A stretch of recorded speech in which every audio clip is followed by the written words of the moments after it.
Good morning, Virgo. Uh, your body has been telling you something, hasn't it?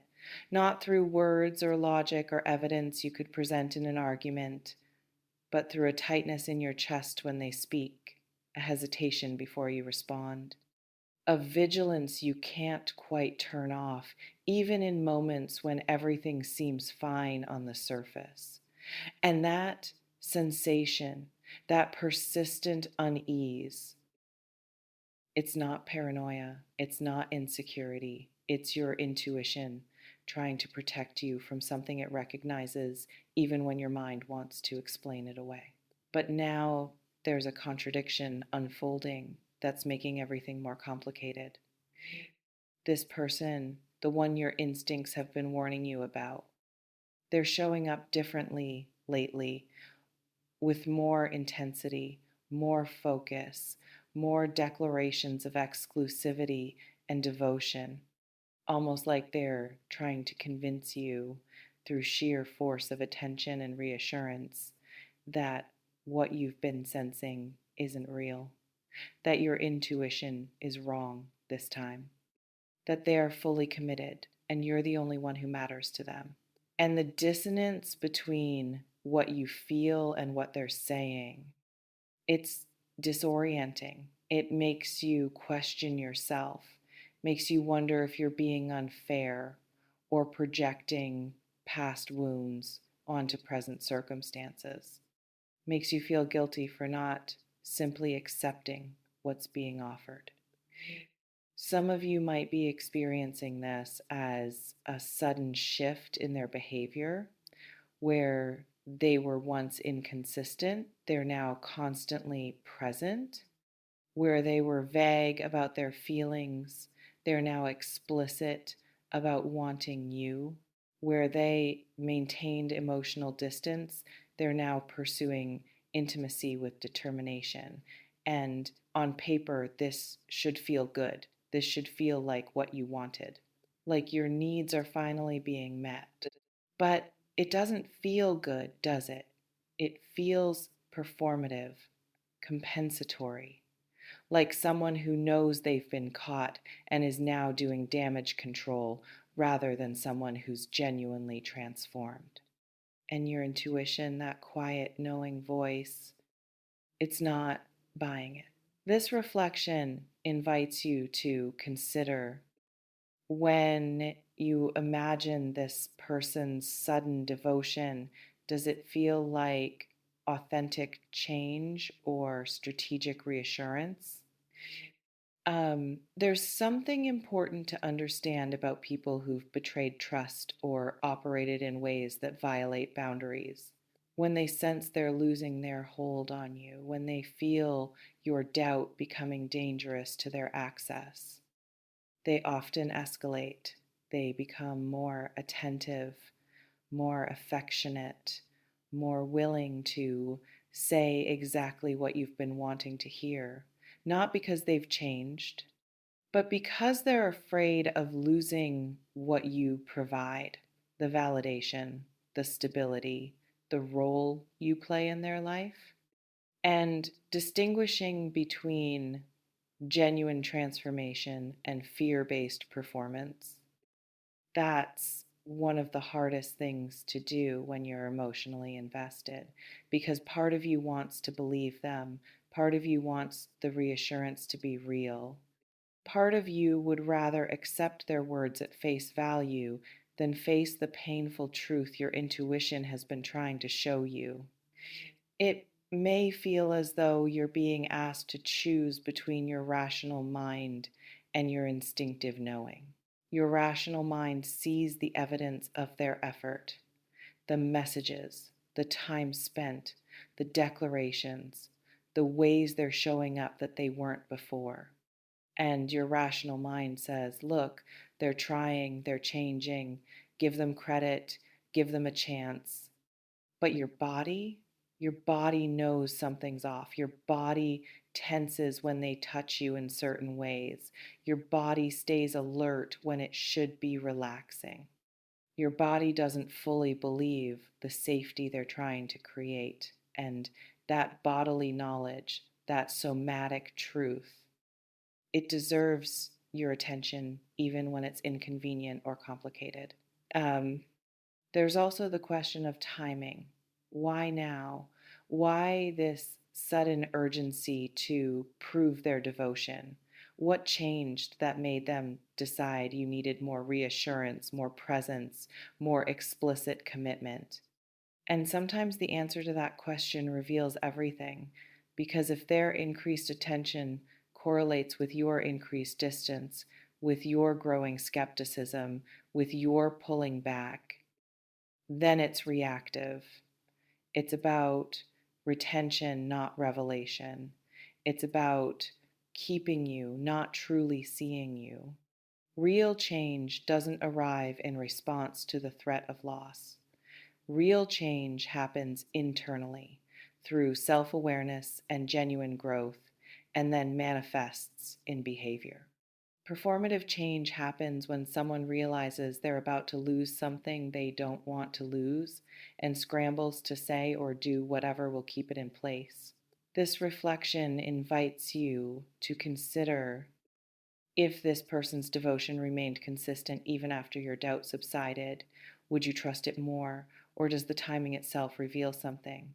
Um, some of you might also be noticing that their reassurance focuses heavily on words, on declarations of exclusivity, on promises about the future, on explanations for past behavior that suddenly make sense in ways they didn't before. But if you pay attention to actual behavior, to patterns over time, to consistency in action rather than consistency in speech, what do you see? Because words are easy. Words cost nothing. Words can be crafted to fit the moment, to soothe the doubt, to buy more time. But behavior reveals truth. And if their behavior hasn't fundamentally changed, if they're just doing a better job of managing your perception while the underlying patterns remain, your intuition knows that. Your intuition sees through the performance to the structure beneath. There's a particular kind of exhaustion that comes from constantly having to monitor whether someone is being honest with you, from having to scan for inconsistencies, from having to be detective and partner at the same time, from never being able to fully relax because relaxing means potentially missing a sign. And that exhaustion, that chronic vigilance, it's not sustainable. It's not what partnership is supposed to feel like. And no amount of reassurance can replace the foundational trust that should exist naturally. It can seem as if they're asking you to work harder to believe them than they worked to be trustworthy. Like your job is to suppress your intuition, ignore your doubt, and accept their version of reality over your own internal knowing. And that's not fair. That's not healthy.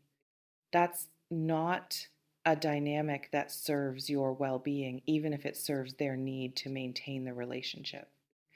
Some of you might be experiencing gaslighting alongside the reassurance, where they're not just telling you they're devoted, but also suggesting that your doubt is the problem, that your intuition is anxiety, that your questions are insecurity, that if you could just trust more, believe more, let go more, everything would be fine.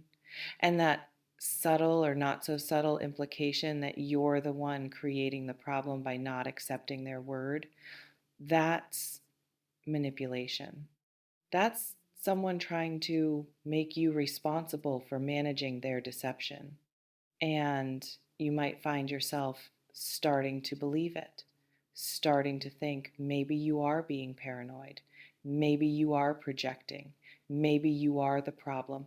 But listen, if your intuition has been right about things before, if it's saved you or warned you or guided you accurately in the past, why would you suddenly decide it's wrong now? Why would you override years of reliable internal guidance because someone who might be lying is asking you to.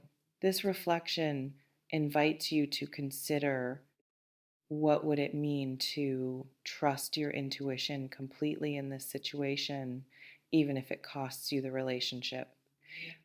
There's also something here about what you're actually intuiting, because sometimes intuition picks up on things that haven't happened yet but are likely to happen based on patterns. Sometimes it recognizes character traits or emotional capacities that predict future behavior. So even if this person hasn't technically cheated, even if there's no concrete evidence you can point to, your intuition might be warning you about their capacity for betrayal, their comfort with deception, their willingness to prioritize their needs over your emotional safety. And that warning is just as valid as a warning about something that's already occurred, because prevention matters, because protecting yourself from likely harm is wisdom, not paranoia, because you don't have to wait for damage to occur before you honor what you're sensing. It may feel as though you're in an impossible position. Stay and constantly doubt, leave and potentially walk away from someone who's actually trying. Neither option feels clean. Neither option feels good. And maybe that's because there isn't a good option when foundational trust has been compromised. Maybe the best you can do is choose which form of discomfort you're most able to live with. Um, and I want to be clear, I'm not telling you to leave. I'm not telling you to stay. Those are your choices to make based on your specific circumstances and values and capacity. But what I am saying is this: your intuition deserves to be honored. Your doubt deserves to be taken seriously. And someone who truly wants to prove their devotion will do it through sustained, consistent, trustworthy behavior over time, not through escalated reassurance designed to make you stop questioning. Some of you might need to create distance to gain clarity, to step back from the intensity of their pursuit and see if what they're offering still makes sense when you're not in the middle of it, when you're not being actively persuaded, when you have space to feel what you actually feel rather than what you're being encouraged to feel. And that distance, that pause, it might reveal whether their devotion is about you or about keeping you. Because if someone truly values you, they'll respect your need for space to process. They'll understand that trust is rebuilt through patience and consistency, not through pressure and urgency. They'll be willing to demonstrate their commitment over time rather than demanding immediate acceptance of their claims.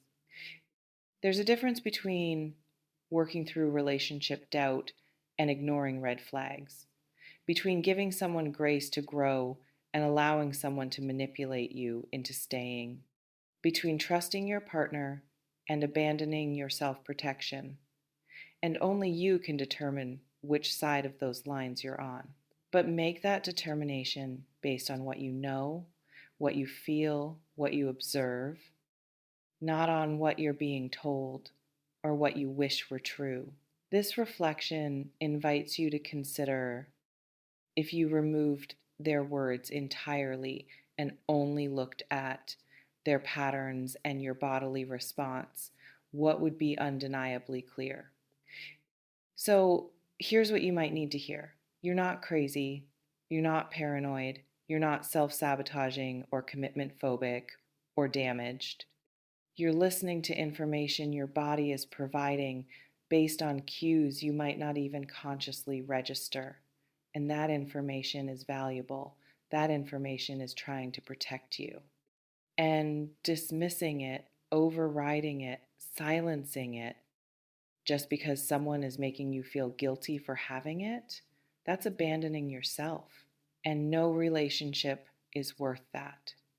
No amount of devotion, real or performed, is worth the cost of losing trust in your own knowing. If this person truly wants to prove they only want you, they'll do it through actions that align with their words. Through transparency, you don't have to demand. Through consistency, you don't have to monitor. Through patience with your doubt rather than defensiveness about it. Through understanding that trust is earned slowly and demonstrated daily, not claimed loudly and expected immediately. And if they can't or won't do that, if their version of proving devotion looks like asking you to ignore your intuition, then what they're proving is exactly what your intuition was warning you about all along. That their priority is keeping you, not honoring you, and those are very different things. Stay connected to yourself. Trust what you know, and remember that choosing your peace over someone else's reassurance isn't selfishness, it's survival.